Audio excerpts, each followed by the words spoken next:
So we came to the States in 1981. A wonderful year to bring Iranian boys to the South. You all know your history. Yes. Like the only people that come to our house for a sleepover are the people that kids were not wanted by their family. You can keep him. It's all right. He's a juvenile delinquent. It's okay. So my mom is from Chattanooga, Tennessee, and my father is not. So he's from Iran, and it's not Iran, but if I said Iran, you'd go, what is that? But Iran, you know, if you Google that, it'll be the country with all the guns pointed at it, and you're like, yeah, that's the one we thought about right there. Before we got out here, Jeff was telling me, like, hey, so they're recording this. Do you want them to shoot you? I was like, no.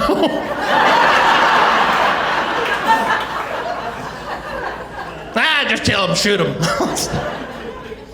It's my new weight loss plan, to go out here into the South and get shot at by people.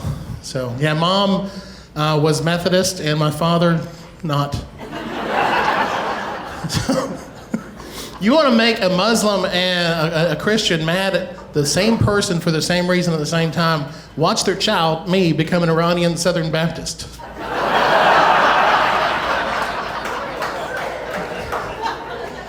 That'll put them on team hate together. What happened to him? I don't know. People ask me, what is that like? I said, it's just like, you know, it's normal, I guess. I'm like a normal Baptist. Maybe I praise with more spirit than other Baptists, maybe. Because they're like, raise a hallelujah. And I'm, hallelujah.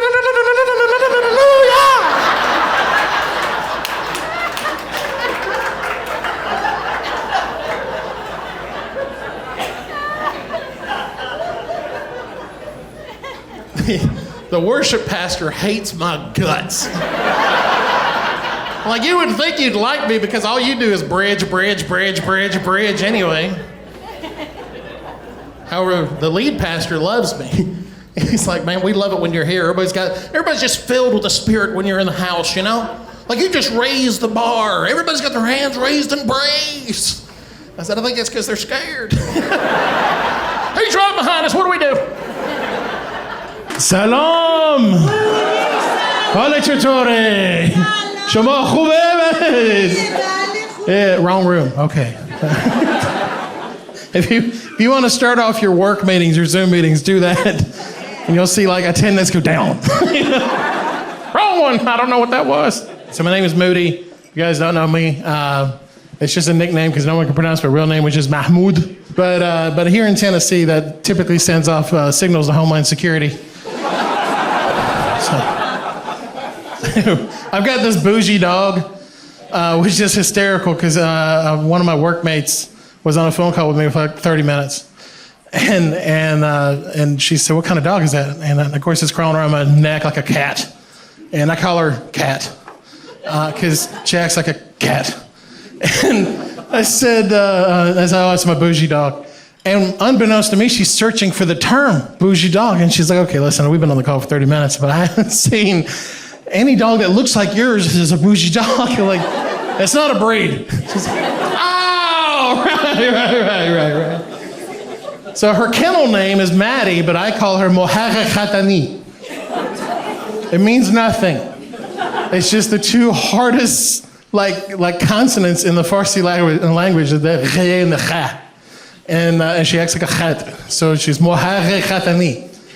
She's got out a few times. And this is a very expensive dog. That's why I call it a bougie dog. and it's an Aussie Mo, which is like an Australian Shepherd, American Eskimo mix. We call ours an Aussie Molavi, because, you know, duh.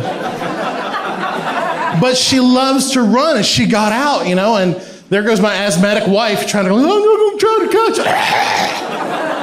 I'm like, which one is more expensive, letting the dog go or, you know, my wife having to go to the hospital? Like sunk cost, let the dog go. So I renamed the dog to Mohaga Khatani because I will not yell that in my neighborhood. That HOA is gonna go, I don't know what that was. But that's not in the HOA bylaws, man. So here she brings us to the South. And I just want to play football. Like, I want to play football, you know? And football in every other country but this one is played with your feet. So we're getting out there, and the school had a football program. I said, you're a fat fella. Put these pads on, they'll fit you. Just run over anybody in front of you. They're like, this is not football. But it was fun. It was so much fun. That's where I learned belly bumps were cool. So later we found soccer. And soccer is, it sounded like domestic violence to me. Because, I didn't know. I'm from Iran, so we're little like, do what? I don't, okay. Chattanooga, Tennessee, there was this little lady.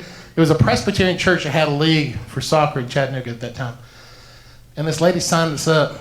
Had real tall hair, very short woman. Altogether she was 6 foot tall, but I think her head stopped.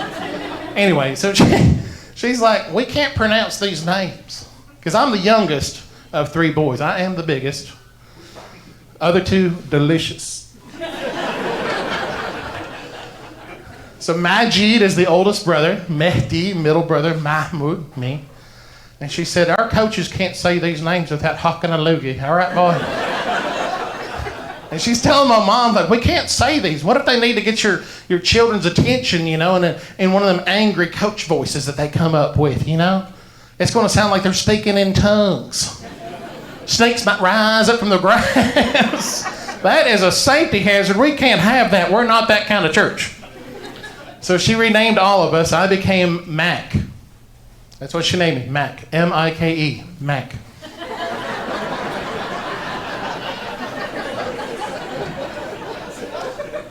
Very confusing for a child from the Middle East. Like, I don't know what happened, It's hard enough trying to learn the language, let alone wrong.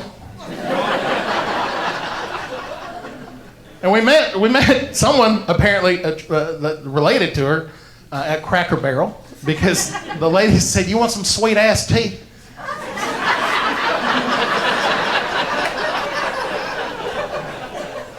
No. We come from Iran, we drink hot tea. I didn't know that she was saying iced, because she didn't say iced.